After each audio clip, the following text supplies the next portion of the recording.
I'm Laurann Gilbertson from Vesterheim Museum, and it's my pleasure to host a Q&A with our cast members.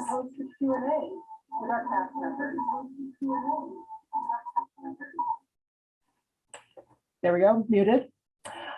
Please type your questions into the chat, and at the end of our evening together, we'll announce the winners of the door prize. Our special guests tonight are Nephi Craig and Sammy Gensaw. Thank you so much for joining us tonight. Sammy, maybe we'll start with you. Could you tell us where you are, what's around you? Yeah, first, I'm thankful to be here with you guys today, and thank you for showing interest in watching our film. One thing people may notice is since the film was I started growing my hair out a little bit. So there's one thing I've been up to. But another thing is we just got this property from the Yurok Tribal Housing Authority. And what we're doing is we got all this local cedar here that we got from a mill just right down the road here. And we've already constructed about 40, 45 these garden boxes that are 3 foot wide, 6 foot long, and they're going to be going out to the community. So we have about 40 families that have privatized garden spaces right now. And they kind of going to be looking like this one over there. And we're hoping to get about 60 more out into the community by the end of this year. And it's a project that we've been working on. So, and it's not to where we're going to get all the vegetables a family needs throughout the year, right here in this one spot, this garden box, but rather it's to get the children thinking about gardening and get it into the family's lives so they can start having conversations around it. Because what we realized is a lot of people who didn't have gardens or didn't have somebody gardening in their life, like a grandparent, auntie, didn't have gardens today.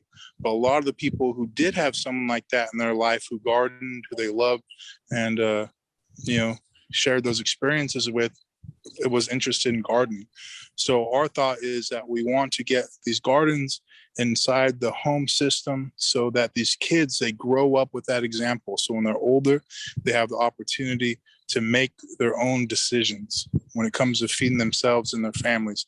So this is a victorious garden project is what we call it. Then we also do an assisted gardening program where we'll come around once a week and explain to the families about the vegetables, help them with harvest, soil, watering, anything that they really need. So this is what we're working on right now. There's our greenhouse. Beautiful. Nephi, as we were getting ready to get started with the questions and answers, you shared a few memories of when you remember the new Nordic cuisine movement getting started. Yeah, hello everybody. Thank you for having me tonight, and thank you for supporting the film. And as we were setting up to get ready, we were kind of reflecting on the Nordic food movement and how I remember back in like 06 and 07, seeing some early press on some of the restaurants and chefs and agriculturalists doing the work out there. And it's been neat to see it grow and evolve and just go worldwide. I remember thinking and seeing like, wow, this is kind of like what we do as natives, you know, all the foraging and the wild foods and all of these really distinct flavors. As a chef myself, it's kind of what I identified with. And I kind of followed it real subtly and just see it just blow up and, you know, really be influential. So I'm happy to be here tonight. Thanks. Wonderful. We're so glad you could both be with us tonight. We have a question from Patrice. What can we do to help with restorative environmentalism?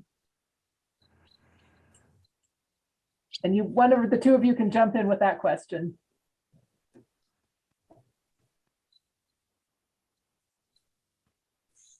Yeah, okay, I can answer that. So restorative environmentalism. So what I say is we as Indigenous people have had systems of reciprocity that have been developed by generations of ancestors for thousands of years with the land around us. And when we talk about restorative practices, this is what needs to be restored, is the systems of reciprocity with the land in which we live. So if you're living within a territory and you want to strengthen your community ties to that place, if you want to strengthen your ability to help provide, you know, vegetables or, you know, be a part of the activism that's going on, the easiest way to do that is to be there. So when it comes to activism in general, that's what I like to tell people is myself. I don't like to think of myself as an activist. It's something that, we've just been called, because when it comes to activism, it means that you're stepping outside your personal life to become a part of a movement and to include yourself into that movement. And with activism, you can switch any kind of cause you really like to, whatever strikes your interest. But for me, it's kind of hard to think that way, because what I do is kind of like a little bit more selfish, because I want to be a fisherman, and I want to be a fisherman for the rest of my life. I want my children to be fishermen for the rest of their lives. And I want that opportunity passed down throughout all families within my community. And so that's why I fight so hard. I don't have a choice. I don't have an option to go somewhere else to be involved, because, if this river doesn't heal, if this river doesn't get better, if these salmon don't return, then we die and our people starve. So it's really not a choice for me, but really this is what my life has become. And that's why I like to tell people, I was born in the struggle and raised in the resistance, because at a young age, we were trained and we were taught to fight for these rights and to stick up for the sovereignty that our people depend on, not just to have it, but in order to feed our families. And that's what it comes down to, is really find out what you need in your life and what's important to you and pursue that, whether that's spending more time with your family and like gardening, or, strengthening those bonds with your family or the land around you, or if you can, supporting the people who are on the ground, making those moves, making those hard decisions, and making sure that it's a part of their life. So basically find the right people, find good people in your community and support them. Perfect, thank you. Nephi, tell us how Cape Gordo has been doing since the pandemic. Yeah, okay, well, the pandemic shut us down. And so when you see us in the film, we're just ramping up our soft opening activities. And so now as things kind of get, somewhat more manageable, we're rebuilding our teams and preparing to open again. So we'll see what the future holds for us. In our part of the world, some of the COVID numbers are going back up, and it's still having a ripple effect. So just keep following. We got a Cape Gordo social media, and just kind of stay tuned. So we'll see. Great. Sammy, I'm sure your community is supportive of your efforts. Could you tell us a little bit about that? Yeah, well, that's the thing. When we first started, there wasn't a lot of support. And one of the main reasons that is because, we shot the film a couple years back now. And during that time is when, right around that time, it was a really pivotal point for us, a major transition into where we were starting to gain a lot more support, not just from our tribe, but from a lot of organizations and stuff around us. Because when we first started, you got to imagine, I was 17 and I had a bunch of 10, 11-year-olds, and we'd roll up into people's office and say, "You're not doing your job right. And this is how we think you can do better." And, that was kind of what we did. And so by doing that, a lot of people, when we first started out, they said, "Oh, well, they're just kids." You know what I mean? And then as we got older and we stuck with this programming, and because I've been going to these trainings since I was 12 years old, we started, doing these trainings. And then from 12 to 18, traveling all over the United States, doing these trainings, and helping organize and fundraisers and all these things, and doing the Undam the Klamath campaign, traveling with some of the best organizers in Northern California to ensure dam removal on the Klamath River. And during that time is when we gained a lot of community support for my projects that I've been doing. And today I'm just so thankful, because not only are we have collaborative efforts in the past with UC Berkeley, but we just wrapped up an effort with UC Davis, to where now we have a study that has been completed that says that these garden boxes that we're putting out in this community and these services that we're providing are actually benefiting our communities. And to have that science behind us, behind what we've been trying to push all along, it's been really a heartfelt moment for us, because we didn't give up, no matter how many times people told us no, how many times people told us they couldn't help us because we weren't a nonprofit. Because a lot of times what we had to do is go around and do presentations and fish cookouts for, local companies and schools and stuff. And then we'd get honorariums and we'd put that money back into the gas tank and make sure we had a place to sleep so we can travel to these meetings. Because a lot of these meetings that they're hosting about the Klamath River and about the water in the Klamath, they were 4 hours away, 5 hours away, and they were during a work week. And so a lot of the adults in our community, they're striving to take care of their families, and we couldn't really make these meetings, but we had the opportunity to do that. And it was because these youth wanted to, and I wanted their voice to be heard. And now if you look around our community, we have some of the highest rates of youth involvement and, for miles around. And I'm so happy to see that we could be there in the beginning, and to see that youth having opportunities for youth to get involved is no longer a problem. So that's why we've completely shifted our focus onto making sure that our community sheds its narrative of a food desert within the next 5 years. And so we have a 5-year plan system. First 5 years was youth organizing.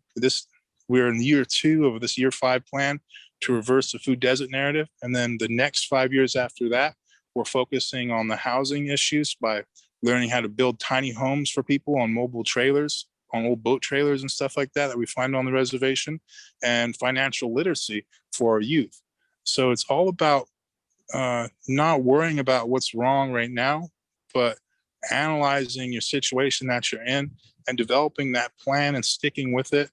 And if you do this, and if you're in the right mind frame, doing good things for the right reasons, then people will catch on, and the people who love you and support you will be there.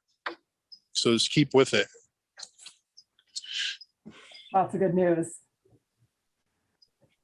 Nephi, could you tell us about the seeds that are used for the garden near you? And could you tell us a little bit about the seeds and whether those can be grown in other parts of the United States? Well, the farm that you see is one of our community collaborative partners in some of the projects that we work on. They're called Ndebikia, and they're a group of young Apache farmers that they've been in operation, I think, since 2006, I believe. Let's see, about I think about 2008 or 9, I think, is when they really kind of began to get active. And so they've been putting in a lot of work. Very much like Sammy's story, there was a lot of resistance in the beginning, just kind of misunderstanding and kind of trying to, it's almost like as farmers, Apache farmers, it's almost like they're challenging our own stereotype of like violent warriors, you know what I mean? To be a farmer is like completely the opposite of that. It's a very disciplined and kind of humble, earth connected kind of thing, as opposed to being like a warrior, so to speak. So that and other things they were up against. And over time, they really developed a lot of working relationships with the community and other seed savers and keepers in the region. So a lot of what they focus on trying to grow is heirloom Apache corn. So they're pretty vigilant about doing their best to seek out seed savers within the White Mountain Apache tribe and the San Carlos area to kind of revitalize and preserve those corn strains. And then they also work with other seed saving organizations in the Southwest to grow things that are suitable to the environment. So they're pretty vigilant about getting good seeds that are from responsible producers and stuff. So it's pretty neat. Yeah. Sammy, can you tell us how you all initially connected with each other around the film? Yeah, so I love being in Zooms with Nephi. He's so clear, and You know, his questions and his answers are just so on point all the time. And Twyla too, just the stories she tells. And just, you know, I feel like I've known them for so long, but in reality, we've never met face to face. And that's the truth of it. And how we got involved with Gather is actually we were harvesting with our friends down in Mendocino County. And then we just met this small group of people, Sanjay, the director, and Taylor. She was really awesome, and she taught us about journalism and how to, you know, write stories and stuff later on. But when we met with them, it was just a quick conversation. They asked us who we were, you know, what we're doing, and, you know, they helped us gather, and it was like a really good connection that we had. And at that point, you know, they said, well, we're going to be doing a little film project. Would you like to be a part of it? A real small crew. And we said, yeah, sure, come on up. And so at that point, you know, they came up and they were hanging out with us, and they're hanging out with this different crew from our homelands.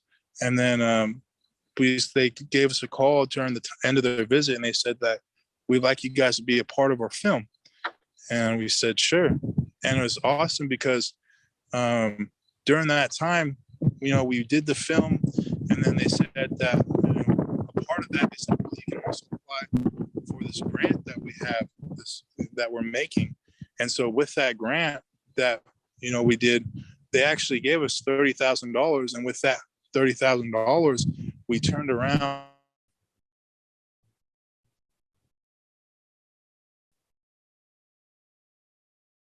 I think we've lost you, Sammy.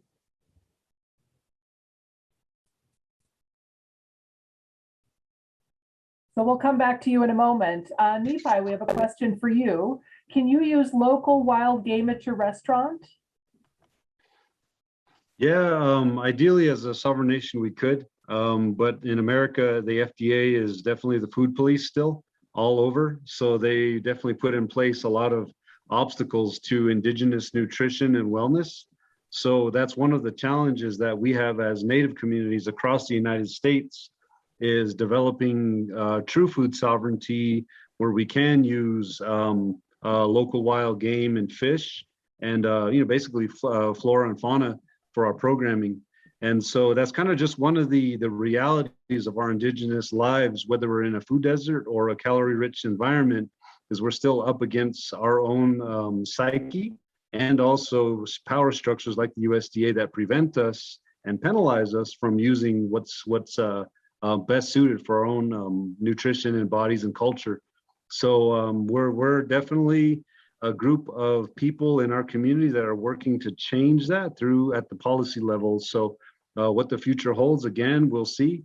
And I think right now is a good opportunity with the pressures of the pandemic. I think that provides us with a window of opportunity to create the articulation that it's for, you know, cultural diversity, boosting immunity, cultural health, cultural nutrition, all these things. So I think we're in a good position to do something good in the future in terms of wild foods in the cafe and other places, not just the cafe. Thank you. Sorry, Sammy, we lost you just right at the end. Did you want to say some more things about the connections you've made through the film? No, it's just like the people that we've met on the film have been so great to us, and we're all still pretty good friends. And so it's been a really awesome opportunity to be a part of it, and the opportunities that it's led to, including having this conversation with you guys, and, you know, the ability to share what it's like for us as Indigenous people today. And that's a really awesome opportunity that I'm happy to have. Sammy, does the York Nation have any special fishing rights? Yeah, so we have fishing rights. As you see in the movie, we were one of the last tribes to be contacted by Americans. I mean, the Civil War was already, you know, halfway over before we first American. And during the 1970s, we went to war with the United States government because they tried to say that we didn't have any rights to feed our families.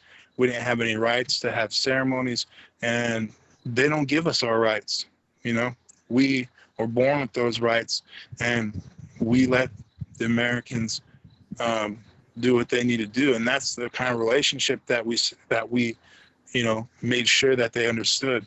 So we understand that our sovereignty comes from within the United States. And I always joke around with kids and say we're federal property.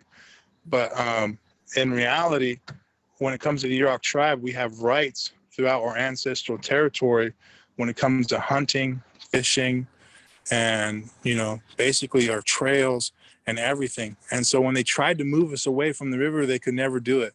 And the terrain was just so intense that they said, you know what, just let them have their river, let them have their trees and stuff like that. You know, there's so much redwood around here, we're never going to run out in a lifetime. And they end up running out in their lifetime in that first generation. And then they started encroaching upon our lands. And then that's really when, you know, it got really ugly, where they started just coming in and really telling people they're going to just take the timber, and then they take the timber and then say, well, now we're taking the land too. And so there was been a huge fight, and we're still fighting every day to make sure that our rights are respected as Indigenous people and our rights are respected as American people. Because just this last couple of years, there was a pipeline that was scheduled to go under most of the rivers in our territory and straight under the Klamath River. The same news that we heard that the same year that we heard that the dams on the Klamath River, which will be the largest dam removal in the history of the world, is actually taking place. They said, oh, and by the way, we're going to use those same kind of permits to put a pipeline under the river. And so that way, I stood up, I said, you know, over my dead body, literally, and we're going to do everything we can. And so that's when we shifted to fight this pipeline, when we understood that the dams are coming down, and to get youth involved in that.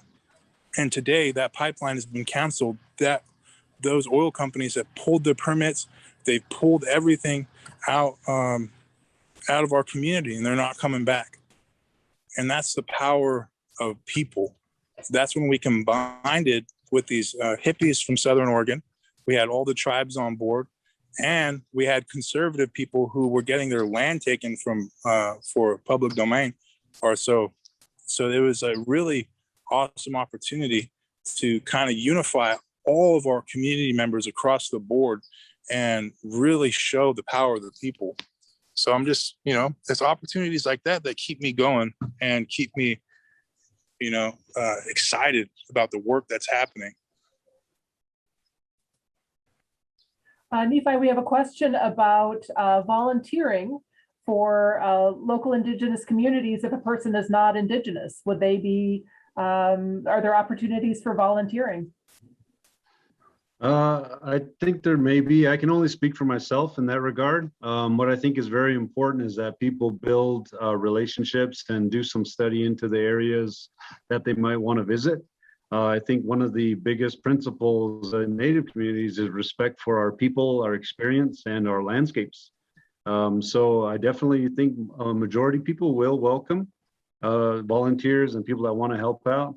But it also comes with and your own personal examination of your own ethics, that you don't go in and try to pretend that you discovered something and reintroduce it out in the community in your everyday life. So traditional ecological knowledge is very valuable to us in our communities. And there's such a thing as cultural intellectual property for tribal nations and Indigenous peoples. So just some things to keep in mind. On my end, I definitely appreciate building working relationships and getting to know people as they come into our community. And so again, like I said, I can only speak for myself. But as a chef on the chef side, we do what's called stages, and that's where chefs go in and basically work for free for a period of time, and they get to observe, and then they kind of leave. So I'm open to volunteers of different types and forms. But again, I can only speak for myself. I think a lot of people would echo similar sentiments. So I hope that answers your question. Mm-hmm. Yeah. Let's see. I'll ask you the same question, Sammy. Are there opportunities in your community for non-Indigenous volunteers? Definitely. Come on through. We'll put you in the garden instantly. You know, you can work a shovel, come work a shovel, you know? Hey, that's now, but for us, exactly what Chef Nephi was saying, it's all about respect. And when it comes to, you know, people are, so when we developed the Ancestral Guard, yes, we're Yurok people, we're people of the world we knew, but we believe that there's these values that we carry as people of world renewal, and these values can transcend race, gender, identity. And if you carry these values of world renewal within your heart and you utilize them on a daily basis, you're only going to improve your way of life. And so by, accepting people into our communities, for instance, we would never have this Victorious Gardening initiative if we didn't team up with the Vesper Society out of San Francisco. They came up, they believed, we had one meeting and 15-minute meeting. And the next meeting, she said, we're gonna have another 15-minute meeting. And we brought her out to where we wanted to have a garden with our ideas. And she believed in our dream, and their organization and their board believed in us. And so they invested in us, when we had nothing. And now we're one of the lead producers for fresh, organic vegetables that are grown by, Indigenous people for Indigenous families. And that would have never happened if we didn't create these conversations and, open that communication up. And so for me, when I say it's all about respect, and we have something called the Superman complex, where people will come into a community and they'll say, I know what's right. I know what's going to be done. This is how we're going to do it. And if you want to do that, you go do that over there somewhere. Don't bring it over here. Don't bring the energy over here. Because in reality, the way we learn is we observe. No matter who you are, you observe, you listen, you see, you touch, you experience, you feel. And if you're not willing to do these things before you open your mouth, to tell people how it should be done, then it's not going to work out for you, no matter where you're at. Indigenous communities are Indigenous land because this is all Indigenous land. No matter where you're at, who you're working with, it's not going to work out for you until you humble yourself enough to understand that everybody's a student, no matter how old you are, where you're from. And we're going to be learning throughout our whole lives. And so that's the biggest thing, is before you go to try to go fix or be a part of a solution in Indigenous community, you got to make sure you fix yourself first and make sure that you yourself is healthy. And that's when I say Indigenous values, that's one of the main things is we say, what I tell people to summarize values of world renewal is, first, you take care of yourself, make sure yourself is healthy. And we hear that with religions and customs all over the world. And then second, you find, Nontantmer. And your Nontantmer for us is, it roughly translates into English as people you love who love you back. And so once you find your Nontantmer, your people, who you care for and they care for you in the same manner, once you find these people and you take care of them, then it inspires everybody that you're surrounded with to take care of the land that we all need to live on and provide the same opportunities for the next generation. And that's how we operate. And that's what we teach. And that's not cultural appropriation. Those are values that every single human being can carry within their lives on a daily basis. Well said. Thank you. Nephi, how does modern industrial agriculture affect food sovereignty for Indigenous peoples? Well, we're at the end of the food chain. We're at the end of the food chain in terms of supply and quality of ingredients that get shipped to our areas. When you look at areas like the Navajo Nation or even us, the White Mountain Apache tribe, we're very rural, and we get very, very little of the quality fresh ingredients. So it has a major impact on us, and it has had a major impact on our history as peoples, not just here in the Southwest, but all over North America and the United States.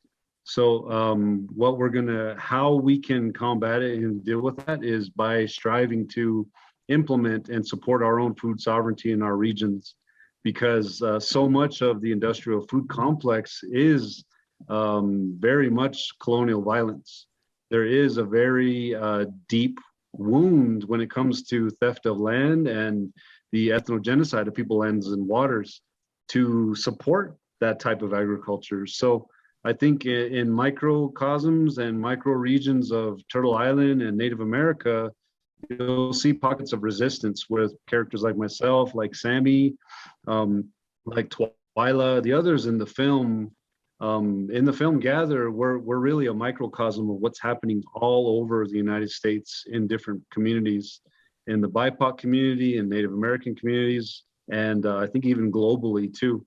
So when you hear Twyla in the film talk about, we're hearing the drum beat, and it's the beating of Mother Earth, it's the drumbeat of Mother Earth's heart. That's kind of the same sentiment I think you'll see across pockets of resistance when it comes to Indigenous communities, when we talk about fighting against these types of power structures. So that's kind of what comes to mind when you ask me that question. What can those of us watching tonight that are not Indigenous do to support Indigenous communities and foodways? And I'll ask both of you. Maybe Sammy, if you'd like that question first. Yeah, I can totally answer that. And I'd like to say too that for us as Indigenous people in Northern California, industrial agriculture is one of the main things that is tearing our communities apart, because Northern California gets treated like a giant water bank to supply California's water so they can have the 6th largest economy in the world through their agricultural industry. So if you're interested in water wars, if you're interested in the future of water, look no farther than the Klamath Basin for that information, because what we're dealing with right now is what the rest of the world is going to be dealing with these water shortages. And so, wait, sorry, what was the question? What can non-Indigenous people do to support Indigenous causes? Well, first of all, kind of like what Chef Nephi said, that, it's not just me, Twyla, and Nephi out there. There's Indigenous people that are rocking it all around the world. From here, I've gotten to work with Indigenous people in Brazil and Malaysia and Chile and Middle East and Canada. And all these people, we all have the same belief that right now is the time to do something. And if you have that same belief too, then find those people. One of the best things you can do is look out into your community and find that Indigenous people that are still there, because we are still here. And that's the biggest thing that people need to remember, is no matter where you're at, there are Indigenous people who are still there, who are still fighting to indigenize the process. And one of the biggest things you can do is promote Indigenous-based land management practices, because there's conservation efforts that are happening all over the world. And, a lot of these conservation efforts do not have Indigenous-based land management practices at the forefront of their actions. And a lot of these people do not have Indigenous people at the decision-making level within their organizations. And if that's so, then it's part of the problem. And I'm not saying all these, efforts are evil or no good, but I'm saying is right now, it is more acceptable in America to acknowledge the thousands of years of programming that Indigenous people have developed. It's for the first time in America, it is more acceptable to use fire, to fight fire, to protect water, and to protect homes. The whole world is going through wildfire crisis. But if we use good fire, and if we burn traditionally, like our people have done for thousands of years, to make this land so beautiful and great in the first place, then we'd all be in a better position to hand over healthy opportunities to the next generations of human beings that are going to be living on this planet once we leave. And that's why I tell people too, is you got to realize you are not the savior. You are not the person who's going to fix this situation, because that person is sitting in a kindergarten classroom right now. That person is sitting in a first grade classroom right now. And it's very important that we dedicate resources and time into these children, no matter if they're Indigenous children, people of color, non-color, whatever that is, all that stuff. As long as you're investing time, your emotions, everything you have into this next generation of human beings, because they're the people who are going to solve the problems and create the solutions to the problems that we've created in our lifetime. So that's one thing that we have to acknowledge. And Nephi, I'm going to ask you just a little bit different question. We had the opportunity to meet your family during the film. What are your wishes for your children who've been able to grow up more of their years already now with native foods? Well, I really hope that my children continue this legacy of resistance and self-empowerment. I hope that we can lay the foundation right now to set the framework to challenge and dismantle power structures that have hurt us as Native peoples. We look at, from our experience, we look at colonialism not as a phenomenon, but as a real life monster. Colonialism is actually in many ways like a disease. If you were to say, is colonialism disease? Does it have symptoms? I say yes. Is it progressive? Does it have symptoms? Is it progressive? Is it fatal? I say yeah. Yes to all those things, because it does challenge so many. It conflicts with so many indigenous beliefs, and those of us that can help to do something for the future would be to challenge power structures, whether it's white supremacy, whether it's institutional racism, whether it's colonial violence, or whether it's even the industrial agricultural complex. All of this stuff is going to impact our children in the next 10 to 15 years down the line, much farther, as water becomes more scarce, as our population shifts and changes. By 2030 in the American Southwest, minorities are going to be the majority. And that's going to promote and require us to create a lot of different changes systematically, from mental health to public health to nutrition and education. And I think we're sensing the tension of that change right now in America. So I hope that my children can continue to grow up with knowledge and access to landscapes, and also feel safe to talk about these issues. Because when I was a kid and when my parents were kids, it was definitely a little bit more dangerous to speak on these issues. So I really hope that this cultural awakening, or this cultural resurgence in America of equality, continues, and not just at surface level, because there is a whole demographic that needs this change. And it's about human rights. It's about longevity in our posterity. So I really hope that my children will be able to grow up with access to their traditional ecological knowledge, to see themselves represented in mass media, to see themselves represented in academia and creative spaces. And it's happening. There's that show out there, Reservation Dogs. It's really cool, really funny. And we would just dream of seeing something like that when I was a teenager. So it's happening slowly, and I hope it continues, not only just for my children, but for Native kids across the board. Nephi, Sammy, thank you so much for what you're doing and for being with us tonight. We really appreciate it. Thank you guys for having us and showing interest in the work that's happening. And I appreciate everybody who's watching and took time to say hello. Yeah, thank you everybody for supporting the film. We're happy to be here, and share the film with your friends and family. There's a lot of good human themes in there, and we're honored to be a part of it, and thanks for supporting. It's time for us to announce the winners of the door prize, the choice of membership to the Museum of Danish America, or Vesterheim Norwegian-American Museum. Randomly selected, the winners are Patricia Floss and Sherry Schoen. So we'll contact you tomorrow for your choices. Again, thank you, Nephi and Sammy. And thank you to the sponsors of the new Nordic Cuisine traveling exhibition, the American Scandinavian Foundation, Eric and Eva Anderson, and the estate of Eric Sorensen. And for the showing at Vesterheim, sponsors John and Mary Hart, Jim and Marge Iverson, Phil and Sarah Iverson, John and Birgitta Christensen, and Tom and Linda Brandt. The exhibit's on view in Decorah, Iowa through September 6th. That's through Labor Day. Thank you again, Sammy and Nephi. Thank you to my co-hosts at the Museum of Danish America. And thank you all for attending. Good night.